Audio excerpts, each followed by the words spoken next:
All right, now you're back.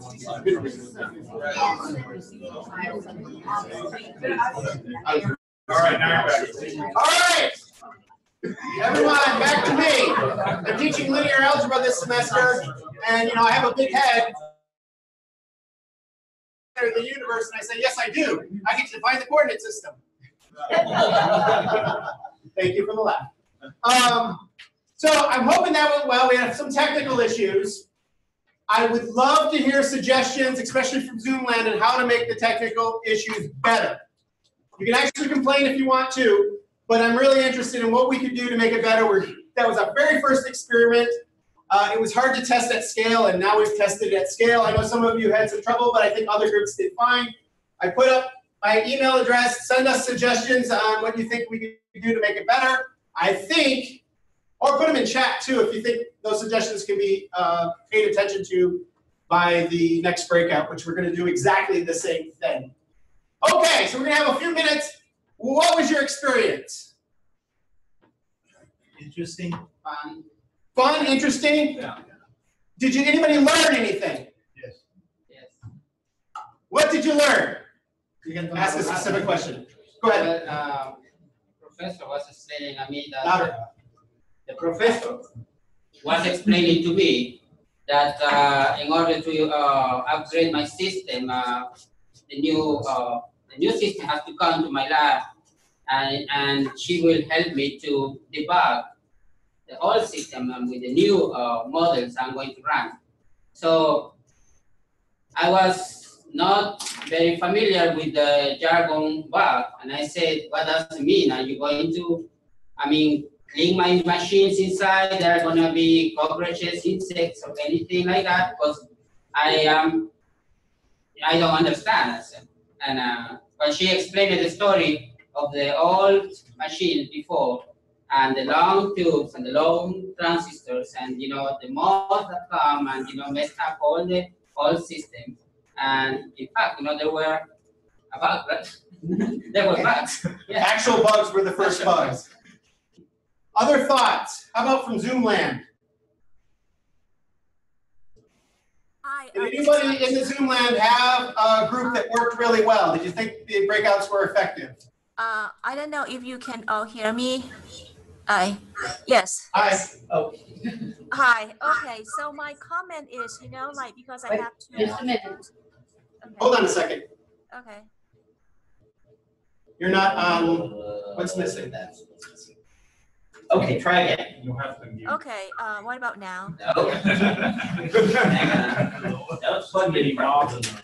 What's the magic incantation on Mac OS?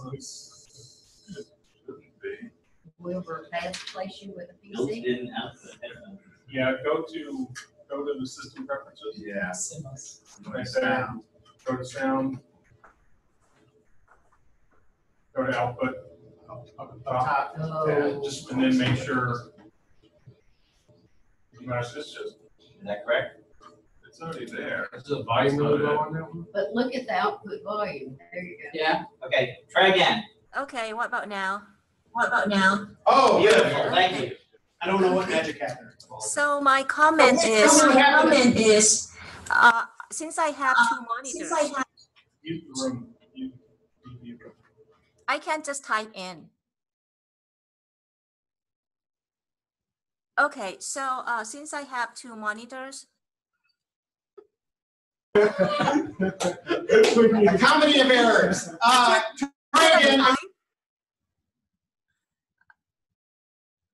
Okay. So since I have two monitors, so when the third person joining in, I didn't see that someone joining in.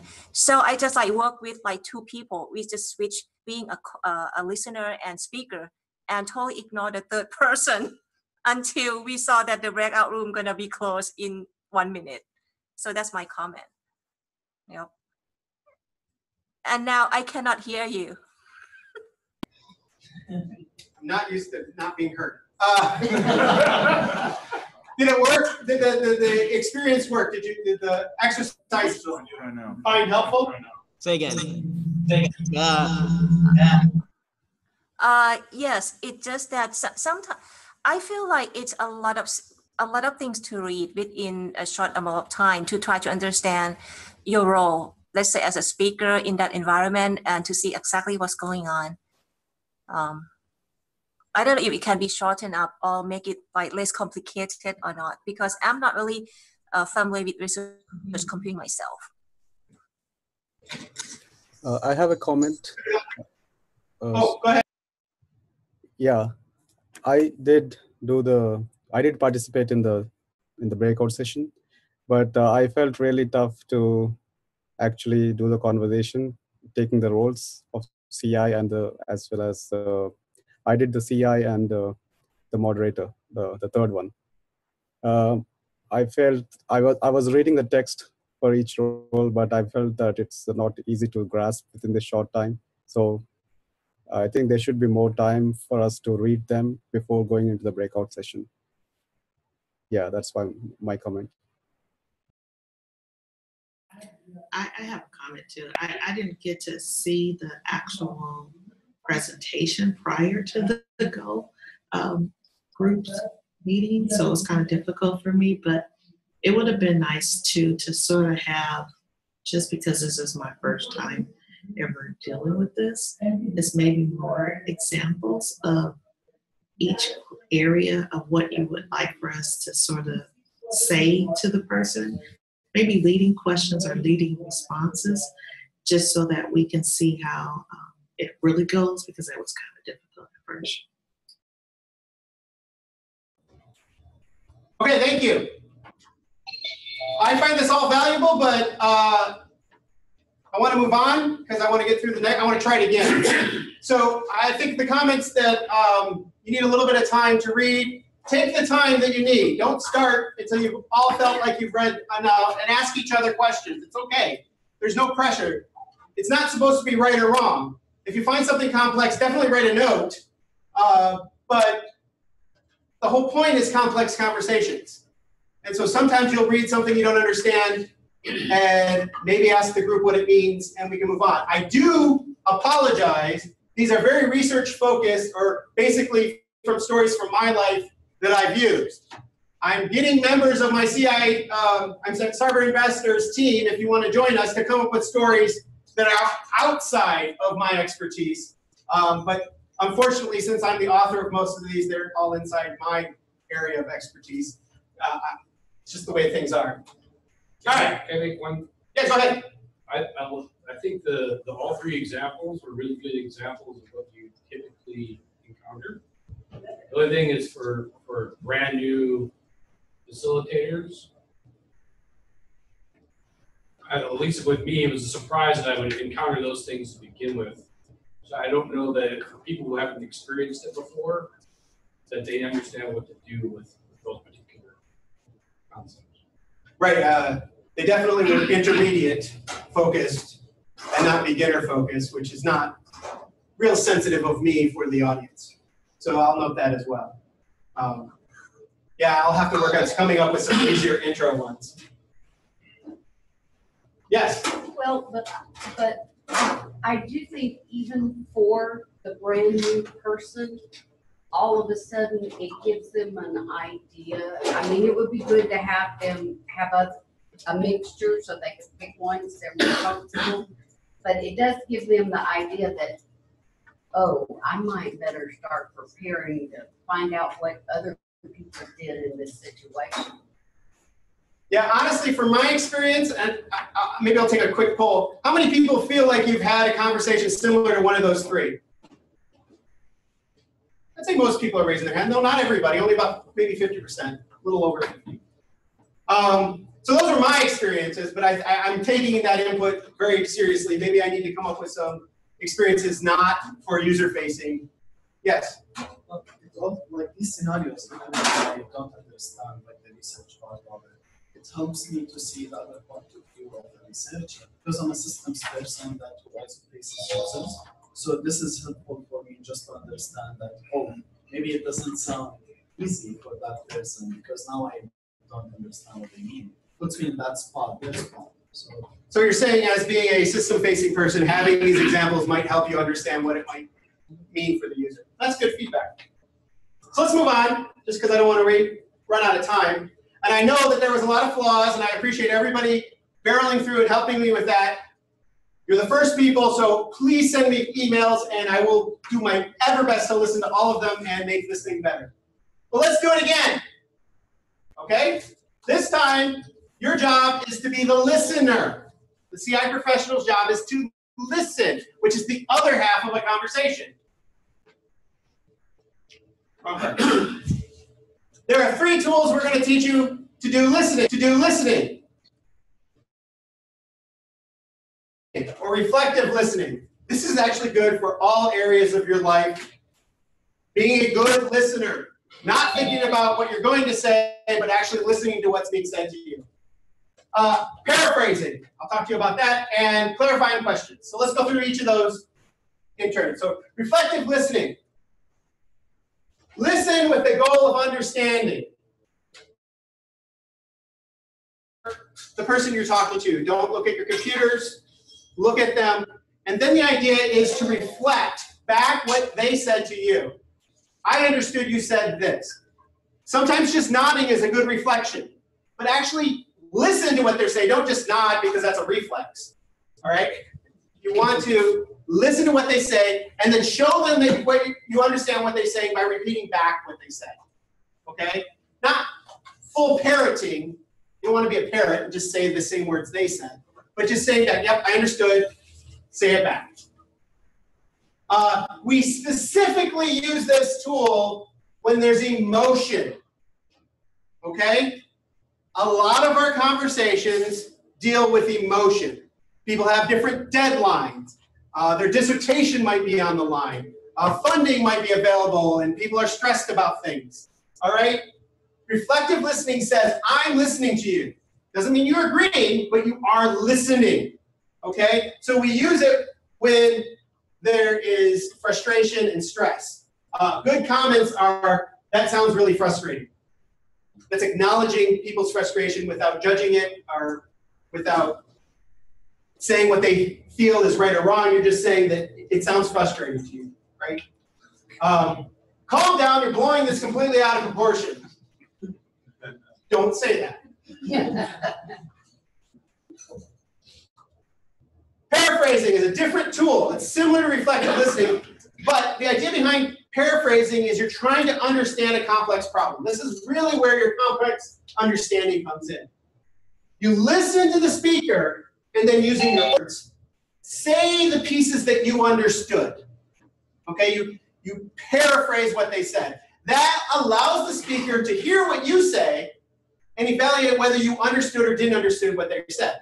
If you use the exact same words, that doesn't help. You need to use your own words. And if there are pieces that you understand and there are pieces you don't understand, focus on the pieces you understand. What I understood about your comment was, whatever you understood, that you're having trouble with your code and it won't run on the HPC. They might have given you lots of jargon, lots of stuff, but you just pick out the piece you understood and you paraphrase it back to them. This allows the speaker to say, yes, that's right, or fix it, because your goal is to understand what they're trying to say. And if you paraphrase back the wrong thing, you both know that understanding is not achieved. Okay? This is kind of like asking for understanding in the previous one, but now you're the listener, so you're paraphrasing. Think of paraphrasing as a lens. You're not mirroring what they say. You're trying to use your own words so that the meaning of what they said is conveyed back to them, but in a different way so that you can confirm it. Make sense? So the last one is related to all these. Ask clarifying questions.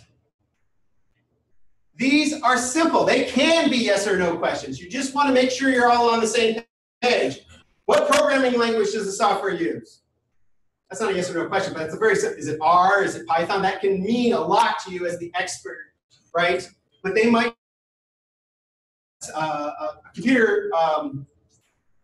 research scientist might not realize that it's important to say that they're running in MATLAB.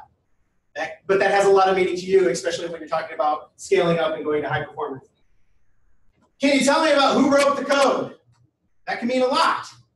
Was it an undergraduate in a lab? Was it a team of people sponsored by a national NSF award? I mean, a lot of those questions, they're just clarifying questions. looking for facts, pulling out the pieces you need to solve the problem. Okay? So those are 3 tools. Let's do an example. Here's the context. Dana, random name, I'm not picking on Dana, is a PI who stopped by the HPC office hours.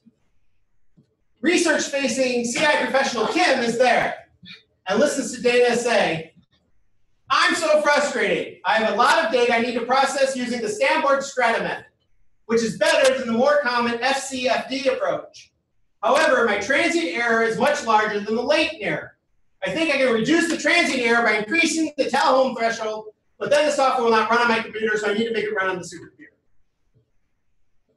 I'm guessing nobody understood those words, because I made them up. But they sounded reasonable, didn't they? Yeah.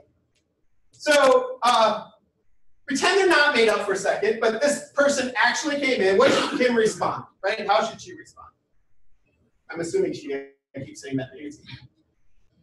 Oh, I was going to ask you. How should Kim respond? Go ahead. Paraphrasing? Paraphrasing. What would you paraphrase in this example? All right, I would say, I can see you're frustrated, and I can see that you tried a more efficient approach, but there you have some error in the supercomputer. Is that? Keep going. So, and we need to fix that. That's excellent. I see you tried a more efficient approach, but you got some errors, and you need to fix that. That's a paraphrase. If anything that you said was wrong, that gives the person talking an opportunity to respond. The nice thing about paraphrasing is, as a CI professional, you can also focus on the parts you think are important. Like, I look at this, I don't care what the Sanborn strata method is. It's some program. To me, it's a function call, something. I don't care what the FCDC approach is. I do know that they have some sort of error rate differences. I actually don't care. I care about this thing. They want to, by changing the algorithm, it will not run on their computer. So they want to run on the HPC. That's the problem I want to nail down. I don't actually care about the rest of the jargon. So as the listener, I need to sometimes parse that and practice that. Make sense? Yes, I have all these conversations all the time. No, this is old. Oh, okay, sorry. All right, we're going to do it again. Hopefully it will go better for the people in Zoom. I think it went pretty good. There's a lot of energy in the room here locally. It's so much easier just to look at someone right there without dealing with the technology. But we're going to try really hard, people in Zoom land, to get this right. So we're going to do the listening session. It's exactly the same thing. You're going to practice active listening. Find questions. Your goal is to try to help them solve whatever problem they're coming to you with. Same roles. We have the CI professional, but this time they're the listener. Okay? There's a few more prompts in the. A lot of the examples have tags that say this. The actor's role is to say whatever they're saying. And like I said, there's some prompts to make that easier. And the coach is the same thing as the coach. Okay? So now we're going to try to break up into the rooms again as they try to figure all that out. Same rules as before. Go to the ACI practice website, and this time click on the second link, which will take you to the listening page.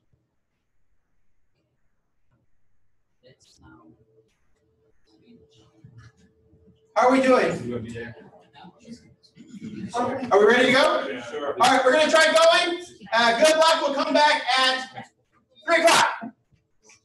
In this stuff. People have to trim all. My goal is just type in the chat that if you do